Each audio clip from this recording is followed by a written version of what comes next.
Hello, my peeps. It's been maybe a week since I vlogged, so I'm happy to be back. And you guys are in my makeup vanity room. It was an office as well. I had my work desk back there, but I moved it to the living room to change things up. I like to change things up every once in a while. It's just fun for me to change things. I do also want to like redo my whole entire clothes closet, like really get in there and throw things out that I don't wear anymore and just really get organized. But anywho, I want to jump on here because right now I'm getting ready for the gym, and then I'm going to finish the last episode of Outlander. I love that show. It's so nostalgic, and it just reminds me of when I was young and the adventures and little things. I mean, I didn't do what they were doing, but you know, part of me wishes I did. Anywho, so I wanted to get ready and just talk about BCBA. Somebody commented last and asked, like, you know, what is the income of a BCBA and how much do they make and how much should they make? And that's kind of a hard answer to give because it really will. The answer is it depends, right? It depends on where you live, how big the company you are working for is, and all the other things that fall into that, like how much insurance pays for the clients and things like that. Now, for the company that I work for currently, Maxim Healthcare Services, they are a nationwide company, and they started ABA maybe 6 years ago now, I want to say. So they're a bigger company, and they did not start with ABA. They started with home health. I don't know where I was going with this. It's like a corporate big company. So, you know, the higher that you get, the more that you get paid. And we annually get raises, and I get a bonus every quarter if our team makes the goal, if our team makes goal. And also what's cool about them is that they send out numbers. It's a very open company. So if I really wanted to look into the business side, I could see how much the client makes per hour, per BT hour, per BCBA hour, and per mid-level hour. So we have a three-tier system where we have the BT, a master level, mid-level, and a BCBA, and usually the master is trying to get their hours to become a BCBA. So that is the company I currently work for, and that is how that is built. Now, I will tell you guys straight off the bat, when I first became a BCBA in Los Angeles, California, I was making about $65K. As soon as I got that title, I made that amount, and it was after about a year of being a co-supervisor, which means I did have supervisor duties and I was always with another supervisor. So that did help me kind of easily transition and really get thrown in there and learn about what is the responsibility of a BCBA. So with that being said, I think your income is going to depend on, again, where you live, how much the average income is for BCBAs in your area. I would search that. And I would also search the company and how much they pay their employees. And I would also put in your experience, take your experience into consideration, right? If you're just starting out, don't expect to get paid 100K. Unless you're a boss and you figure that out, good for you. But like if you don't have experience in the field, I don't think you should be making that much money. Well, that's just me. You know, like I think you have to build up to it, and we know when your service becomes of good quality, that's when you should be demanding more moolah, you know, unless where you live, the cost of living is really high and that's how much it costs, you know, that's how you're going to be making a decent, and you went to school and you've already done your field work, you have experience, then, you know, by all means, shoot for the stars. But yeah, I also do want to share that my goal is to get out of corporate. I want to do my own thing. I want to run my own business, and it's going to be in health and fitness. with a little bit of makeup on the side. So I'm really passionate about health and fitness. I always have been. So I want to use the science of ABA to help people build and maintain habits, healthy habits in their lifestyle. It just leads to a happy life, you guys. When we are healthy, we are happy. When we are not healthy, our priority is to become healthy. So why not take all the measures, learn all the things that help us stay healthy? So coming at you, Data Not Diets. Actually, it was my first client made this t-shirt for me. It says health coach right here, and Data Not Diets in the back. So it's pretty awesome. And I do want to say that, you know, it's been a learning curve starting my own business. I've dipped and dabbled into different parts of starting your own business. I haven't done the big push where I leave corporate and start my own business yet, because I haven't made enough money with my own business to really, you know, quit my day job. So that's going to be one of my goals, you know, that I work on, is to really put in the time while working full-time, putting in the time to grow my company. I know it's possible because I know people that have done it, and it's just a matter of putting in the work, managing my time, and really, you know, going all in on this, because that's what it's going to take for me to be a successful business owner. And there are so many resources, so many things available for me to do that. But I do want to let you know there are so many things you can do outside of the world of autism. You know, ABA has a lot of impact if it's used in a good way. It really does. You can change lives. And you do change lives when you go out to the families and you teach them simple strategies like positive reinforcement. It really does shape and could change things for the better. So I really think there's a lot of power in ABA. So yeah, I'm gonna do my makeup, finish the episode, and go to the gym.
Hi, my peeps.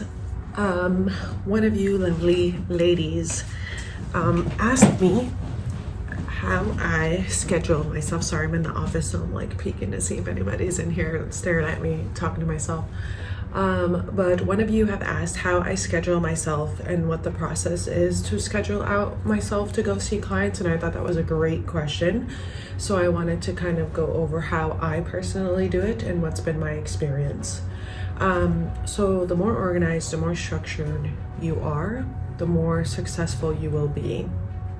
It also does take flexibility and being able to change things last minute due to cancellations. You guys, if you're in the field, you know there's lots of changes that happen.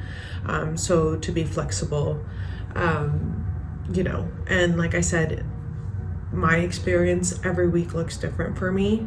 However, I get to choose what the week looks like at the same time. So to begin, I do have an Excel sheet. If you're unfamiliar with Excel, get familiar with Excel, at least the basic stuff. So what I do is I have my entire caseload in alphabetic order by last name. Of course, you can always use a client code to prevent a HIPAA violation.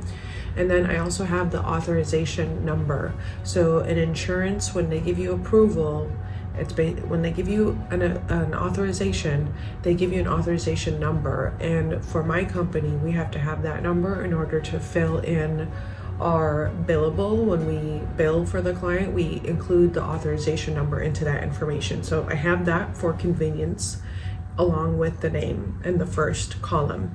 Second column and third column is the authorization start date, authorization end date. And usually it's a 6-month authorization. Recently, we work with Easter Seals. They have yearly authorizations, but reports are due every 6 months. So I have an auth start and an auth end, so I know how long this authorization is good for. Then the important part, I have how much direct hours I've been authorized and how many indirect hours I've been authorized. This is very important because this is how much I can go out to see the client, and I can't go over that. The next part is hours used. So this is the tricky part, is you have to keep updating the hours used because it changes, right? As you use them, you use more. So, and I do this myself, nobody else does it for me. So I have to make sure I keep it up to date. And so far, I haven't updated it since the first time I've written it in. So I need to update it. So hours, direct/indirect hours authorized. The next column is the hours used. And the next column following that is the hours remaining. So I do a simple formula in Excel that subtracts the number of hours used from the total hours authorized. And that allows me to see how many hours are left over. And then lastly, I have the name of the insurance company, because as you guys all know, insurance companies have different templates to write reports. So it's important for you to know what the insurance is, so you know the template of the report to use. Now, my company will offer report templates. Most companies do offer report templates. It's going to be very important. And if you don't know what the report template is, or your company does not offer it, you may have to contact the insurance company to send you a template. But it's definitely important that you are well supported and don't have to do things out on your own if you're working for a company with a manager and all that support. They should be providing you report templates and training on how to write a report. But yeah, that's how I obtain the hours, so I know what I'm doing when I go out there and I'm not just blindly using client hours. Now, don't get me wrong, I've done that before because I feel that, I had enough clients where I didn't have to worry about how many hours I had left over. However, I would run out of hours and would have to go in and use mid-level hours when that happened. So I made this so that I can have conveniency and direct link to how many hours I've used and how much I have left. I hope this is helpful. Now, as far as how do I schedule myself, how do I pick and choose what clients I'm going to go see?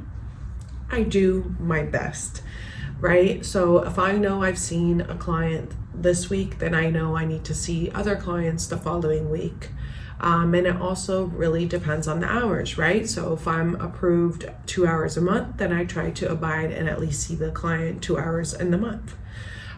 So it just varies, right? And if the kiddo needs more support because there's a new BT on the case, for example, then I know I need to go out a little bit more often in the beginning and then, you know, fade out once the BT is more comfortable. And of course, I have a support of a mid-level who's also assisting me, and the mid-level supervisor will have more hours to utilize than me. So, you know, they really take advantage of that, so that I'm just providing that support that I need to fulfill my billable hours, because my caseload is different than theirs for the most part.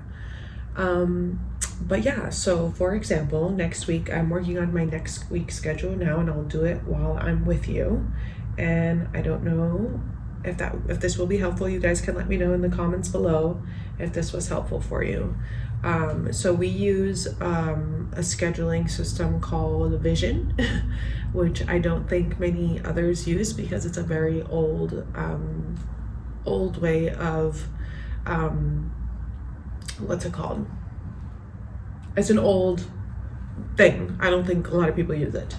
But this is what we use, and it syncs to Rethink. We use Rethink to collect data electronically during sessions. We also use Rethink to program. We also use Rethink to write reports and do assessments, although I have not used it to do any assessments directly onto Rethink yet. So what I do is I put in my schedule in Vision, and then it will sync to Rethink, which is what I use to bill for the clients. So for next week, I know I need to go do an assessment, a Vineland assessment for one of my clients because it's due Friday, and I said I would finish it by Friday. So I reached out to the parent and said I could come, and their sessions are on Tuesdays and Thursdays. So I already scheduled myself right now so far for Tuesday's session for that kiddo so that I can complete the Vineland.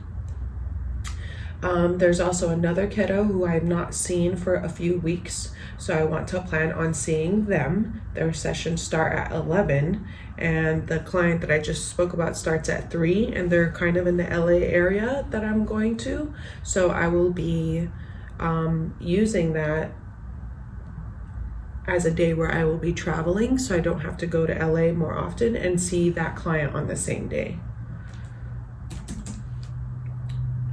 In. I searched a client, I put in the authorization code. Oops, this is the wrong client, so I need to search again.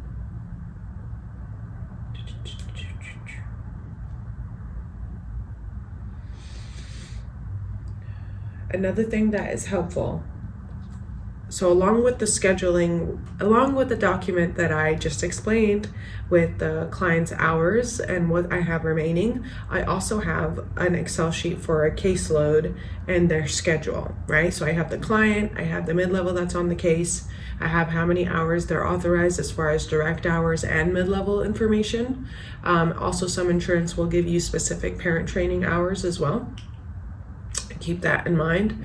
But for most of my cases, it's indirect and direct, including parent training. And then I also have their schedule. Okay, so this is very important because otherwise I would be looking at their schedules through Vision, which is fine, but this is just one place where I can access all my clients and their schedules. And I kind of keep up with emails. If I get an email with a schedule update, I'll go ahead and update it on my Excel sheet too. I have their addresses and I have their parents, the primary caregiver and their phone number. I also have, group text in my phone for all my clients and the team. So I have the BT and the mid-level in a group text with me because it's a 3-tier. I also text parents if I need to and let them know I visit. Some parents like to know when you're going to go visit, so I let them know. So that's another tip. So having a group text open for open communication between the team and for the BT therapist to have access to you anytime they need you during sessions. Of course, don't burn yourself out and work nonstop. We can talk about burnout, in another video. Let me know if you're interested in that because I'm all about having a balanced work-life balance. But having that group text and then having an Excel sheet where I have all my clients and their schedules there, it does make it a lot easier when I'm scheduling myself to go out there. So the client that I'm gonna go see, I'm just double checking that they have sessions on Tuesdays. They do, and it's from 11 to 2. So I'm gonna schedule myself to go out. And while I'm in here, I'm going to see how many hours I have left for that client to make sure I don't go over. Okay, so I have 6 hours remaining and the auth ends in March. So I have hours that I can use. So I can go there for the entire session. That's also how I decide how long I can be there for. Because if I'm limited on hours, then I'll schedule myself to only go for 2 hours. But if I'm not limited and the auth is ending soon and I have 6 hours left, then I'll just go for the full 4 hours and utilize that. Gosh darn it, I keep selecting because there's a double for this client in here. So I keep clicking the wrong one. There we go. Perfect. So next Tuesday, I will go see this client from 11 a.m. to 2, and then another client from 3 to 7. And make sure I have the hours for that client too. So I'll go look at their authorization. I have, 6.5 hours remaining, 10, 11, 12, 1, 2, and the auth just ended for this one. So yeah, plenty of hours to go there. So I'm gonna take advantage and go the full session. So that'll be like, a longer day on Tuesday, but I'll try and balance it out and maybe work from home Monday and just see one client on Wednesday, while at the same time making sure I'm achieving and getting my billable hours for the week. So every company will have a goal for BCBAs to reach a certain amount of billable hours. And yeah, I hope that was helpful. I'm gonna go fill out my schedule some more and make sure I'm fulfilling my hours for the week, and also making sure I'm not burning myself out. So a schedule that I am willing to work at the same time. And that's how I create a work-life balance. Hope that was helpful.